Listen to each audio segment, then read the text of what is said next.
that be all between the creases. Masterpieces, bang new releases. Big up my sons, nephews, and my nieces. Bust the rhymes coming in and busting your tail like a Antonio Andorra. I'm about to jet propel it, I'm shelling. This shit on the world, I make you all smell it. Now what the hell is going on here? Right to left, bust the rhymes and Tracy Lee like Jim Carrey and Bruce Lee. And then you wanna fight. All those who on the front and deny my friggin' pie about to open your eye and make your body fry. By storm, I'm singing up through room, we keep it hot. Tracy and Bust creaming on the same song. Let's get up, let's get down. People get lifted now. Rinse and bust up, but Tracy don't quit now. Это я снял в Калифорнии на известном пляже. И это любопытнейшая история. Я выступал как журналист. Мы узнали, что в Соединенных Штатах был банкир, очень крупный банкир, он работал в Lehman Brothers. И один раз, когда он сидел в офисе, к нему пришли в масках спецназовцы, ФБР и полиции. Они просто перепутали, они действительно искали террористов, и вот что с ним стало. Но если кто-то из тех, кто ко мне приходил, думает, что так же будет и со мной, то мы, русские люди, сделаны из другого теста. Вообще я неплохо съездил. Я еще раз увидел Америку. Я всегда хотел посмотреть Южные Штаты, посетить места боев, посмотреть Новый Орлеан, Чарльстон.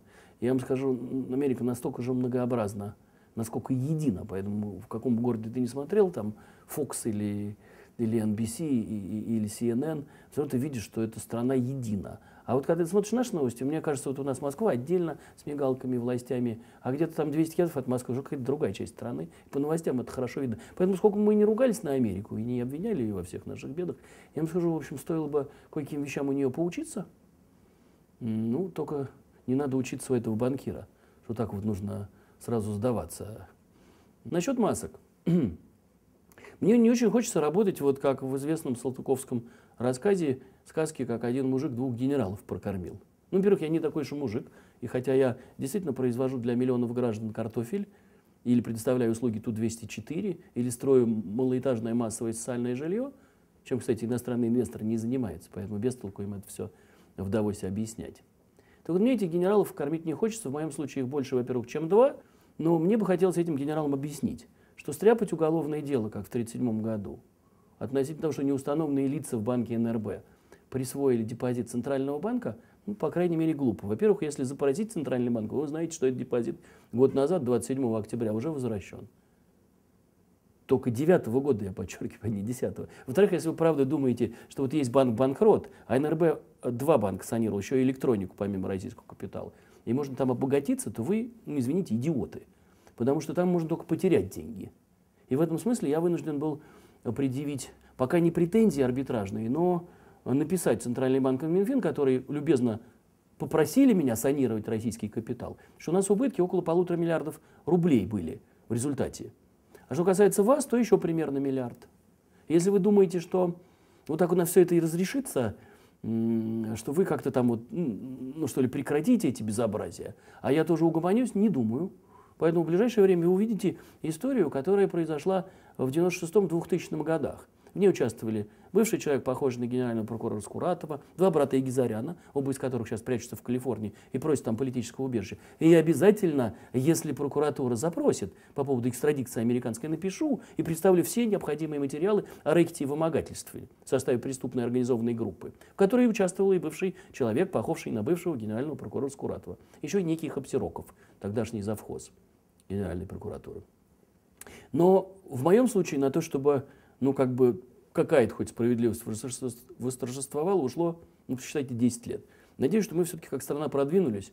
Но сколько угодно может наша делегация в Давосе рекламировать наш бизнес-климат, инвестиционный климат, но одно дело Чичваркина, одно дело Старчака, одно дело Магнитского и одно дело маски-шоу в НРБ способны опрокинуть, я подчеркиваю, одно дело работу там в течение 2 лет.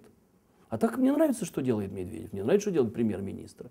Но, к сожалению, я за 3 месяца исчерпал все способы защиты своих прав с помощью закона. А иных способов у меня никаких нет. Суд проиграли, МВД нам отказало, прокуратура отказала, ФСБ нам даже не отвечает. Значит, все общественные организации, РСПП, ОПОРА, Деловая Россия, вообще 0 ответа. Хотя, кстати, я там везде член и плачу там деньги. Депутатские запросы, никакого эффекта. Ну, мы спрашиваем, знаете, что еще можно сделать? Может быть, у меня есть партия, куда я сейчас пойду немедленно вступать, и она победит на выборах, и тогда я что-то добьюсь. Ну, нет у меня такой партии. К сожалению, из всех действующих партий ни одна меня не устраивает. Да и не партия вовсе. Может быть, я могу пойти к своему депутату, одномандатнику. Нет, увы, к сожалению, не получается. Я признателен всем членам исполнительной власти, которые приняли меня и прочитали жалобы, и сказали, что, наверное, это недоразумение, оно скоро рассосется. Но, увы, они мало что могут сделать. Поэтому давайте мы все-таки подумаем. И в этом-то и смысл этого телевидения. Конечно, мы будем бороться с Карауловым, конечно, мы постепенно Караулу добавим и всех других участников наших московских шоу, которые довели город, в общем, до безобразия. Конечно, мы будем давать вам новости, не только, может быть, с прогнозами, то есть новости, которые выходят до того, как все остальные об этом узнают. Конечно, мы будем делать завтрак с Александром Лебедевым, куда будем приглашать интересных людей. Так что ждите, думаю, что наш телевизионный проект вполне может потеснить основные государственные каналы в отсутствии общественного телевидения. Я, кстати, большой сторонник сделать его на ТВЦ. Напомню, что идея не моя, а она принадлежала президенту Путину и Владиславу Суркову. И ничего себе не стоит, чтобы, в общем-то, просто предложить, чтобы на канале было сделано настоящее общественное телевидение. А пока его нет, будем пытаться, в общем, как-то сами себе помогать, друзья мои. Да, кстати говоря, чуть не забыл. Это не просто так у меня здесь каска пожарная. И не просто так я написал сегодня письмо Медведеву. Дело в том, что, видимо, милиция коррумпированная в масках при помощи ФСБ уже перестала к нам ходить. Что уже большое облегчение накануне доводится. Ну, пришли пожарные. Пришли пожарные в лучшее здание в стране, класса А, в которых только систем, включая противопожарные, на 22 миллиона долларов, где сидит Роснано и где в октябре побывал премьер-министр Путин. Пожарные сделали предписание, что здание непригодно с точки зрения противопожарной безопасности. Немного запоздало, мы там уже все сидим год. Как же это Путина-то пропустили? И мы должны его закрыть. Только нашу половину Роснано будет работать. Очень интересно, чем это кончится. Я поэтому завтра оденусь в пожарника, возьму 2-3 экспертов отставных пожарных, ну такого хорошего калибра, еще советской закалки, когда еще не научились так врать, как сегодня, и обойду здание, покажу его и попробую объяснить руководству страны, что, ну слушайте, ребят, просто не годится. Ну вы можете представить, как можно головное здание закрыть, причем Роснано не будет закрыто, здание мы делим пополам, построили его мы. И уж поверьте мне, я для своих сотрудников и для себя, и для Чубайса, могу построить здание с качественной системой противопожарной защиты. Не присылайте коррумпированных пожарников, пожалуйста.